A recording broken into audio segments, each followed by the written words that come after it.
ভাই আমার ধরে থ্যাংক ইউ ভাই, থ্যাংক ইউ।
এনে দাও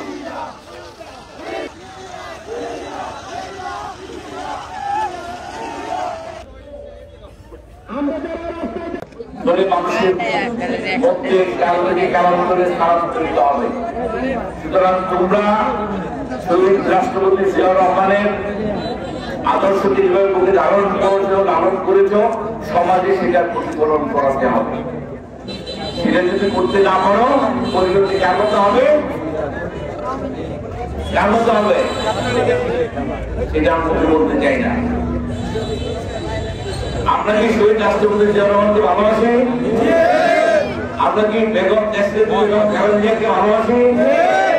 আমরা কি আমাদের যে অহংকার, যে বাংলাদেশের বর্তমানে সত্যিকারের কাজকর্তা হিসাবে দাঁড়িয়ে আছেন আমাদের নেতা ভারপ্রাপ্ত চেয়ারম্যান তারেক রহমানকে ভালোবাসি? তাহলে তাদের আদর্শকে আমরা অক্ষরে অক্ষরে পালন করব। আমাদের উপর যে নির্দেশনা আসবে সেই নির্দেশনার বাইরে আমরা যাব না। আরেকটা কথা বলবো, শকুন আবার আমাদের বাচ্চা কাছে কিন্তু খুব ঘন ঘন ঘোরাফেরা করতেছে, আপনারা দেখতেছেন, বাচ্চারা দেখতেছ না? সুতরাং যে মনোবল নিয়ে এই বেশিরভাগকে পরাজিত করেছি আমরা, যে কোনো ধরনের অপশক্তি, যে কোনো ধরনের রাষ্ট্র বিরোধী যে কোনো কাজের বিরুদ্ধে আমরা আমাদের জীবনের সর্বোচ্চ ত্যাগ দিলে কি প্রস্তুত? আমি আশা করবো আমরা এই দিকটায় বিকৃত থাকি। আমাদের নেতা যে আদর্শ এবং যে নির্দেশনা আমাদের দেন, সেই নির্দেশনা আমরা পুঙ্খানুপুঙ্খভাবে পালন করব। নিজেদেরকে আদর্শ বাচ্চা, আদর্শ যুবক হিসেবে সমাজে প্রতিষ্ঠিত করব। এই হোক আজকে আমাদের এই প্রতিষ্ঠা বার্ষিকীর মূল দর্শন। সবাইকে আমি আহ্বান জানিয়ে আমি আমার বক্তব্য শেষ করছি। বাংলাদেশ জাতীয়তাবাদী ছাত্র দল জিন্দাবাদ, বাংলাদেশ জাতীয়তাবাদী দল জিন্দাবাদ। শহীদ রাষ্ট্রপতি জিয়াউর রহমান অমর হোক, দেশ নেত্রী বেগম খালেদা জিয়া জিন্দাবাদ। আমাদের ভারপ্রাপ্ত চেয়ারম্যান তারেক রহমান জিন্দাবাদ। ধন্যবাদ।